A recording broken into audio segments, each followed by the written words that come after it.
quand j'étais adolescent, c'est-à-dire à peu près, je dirais de mes 15 à 18 ans à peu près, je passais mes week-ends, surtout les soirs de week-end, avec mes parents à regarder des films romantiques. Il y avait deux types de personnages masculins. Vous aviez un héros qui était romantique souvent et qui était validé par la femme, et vous aviez un connard. Il y avait de grandes chances qu'il y ait un connard aussi qui lui était rejeté par la fille. Et ce connard, il avait plusieurs caractéristiques masculines qui étaient complètement caricaturées et ridiculisées, ou on va dire montrées du doigt par le film en fait. Il fait qu'on n'avait pas du tout envie de s'assimiler à ce personnage forcément. Et alors, je vous explique un petit peu. Donc par exemple, vous aviez ce connard-là était un séducteur, et on allait assimiler ça au fait que il trompe sa copine par exemple.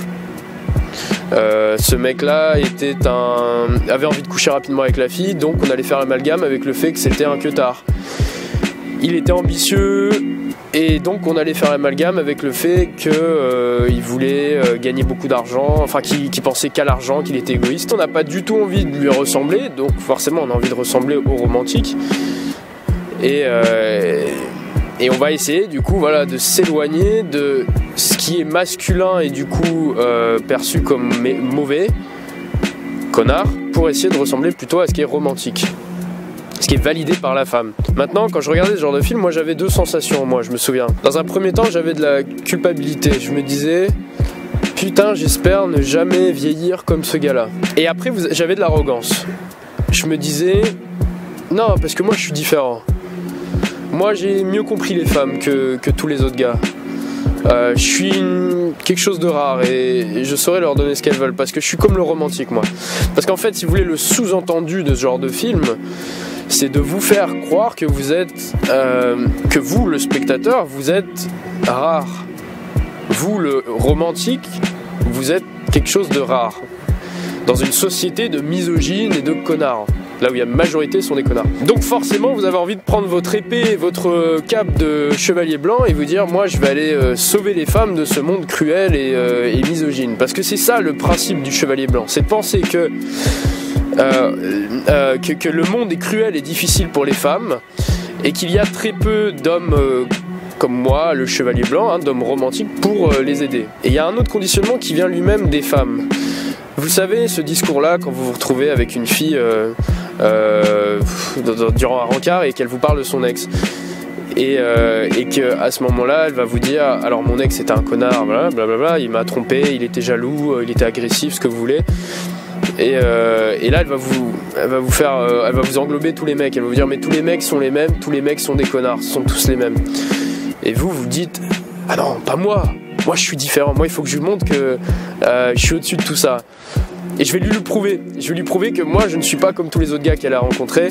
Je vais l'impressionner. Vous voyez, elle vous met dans cette position de chevalier blanc.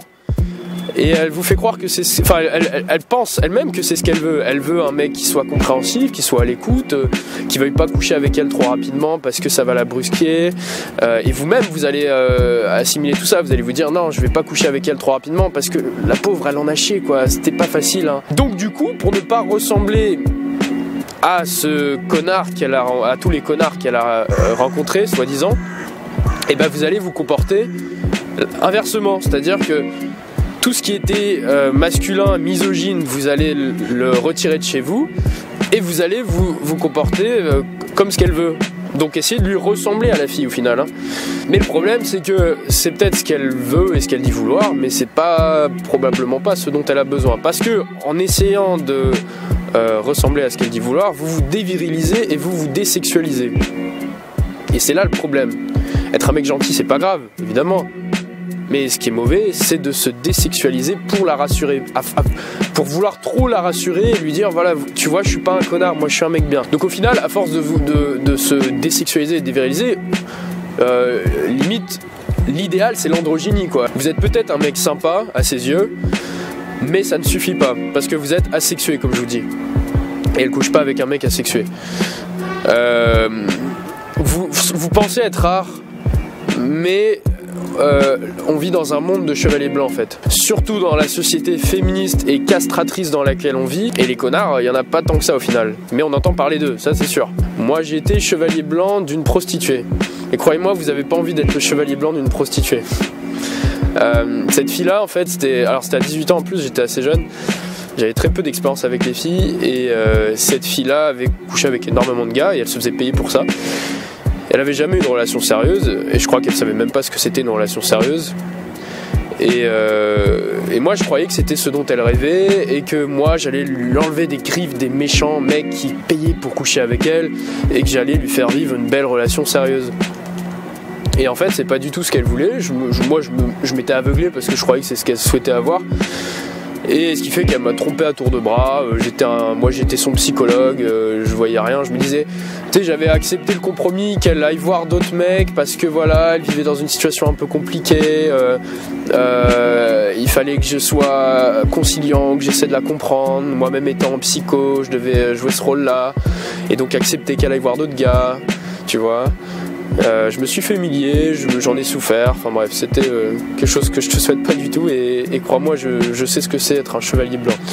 Alors là, en l'occurrence, ce qu'il faut, c'est juste prendre conscience de ce conditionnement social sur le moment, c'est-à-dire que quand une fille essaye de vous sortir son discours culpabilisant, comme quoi son ex était un connard et que tous les mecs sont des connards, voilà, prenez-en conscience. Prenez conscience du message... parfois voilà, du message de certains films romantiques. Prenez conscience de l'éducation que vous avez pu avoir. Deuxième chose que je pourrais vous dire, c'est n'ayez pas honte d'être un homme. C'est aussi con que ça à dire, mais si vous avez envie de coucher rapidement avec une fille, c'est pas que vous êtes un monstre ou que vous êtes sale ou que vous êtes un connard ou un queutard, hein. C'est juste que vous avez de la testostérone qui augmente votre libido tout simplement et que vous êtes en bonne santé, quoi. Ne vous désexualisez pas, ne vous déviralisez pas pour rassurer une fille et pour lui plaire.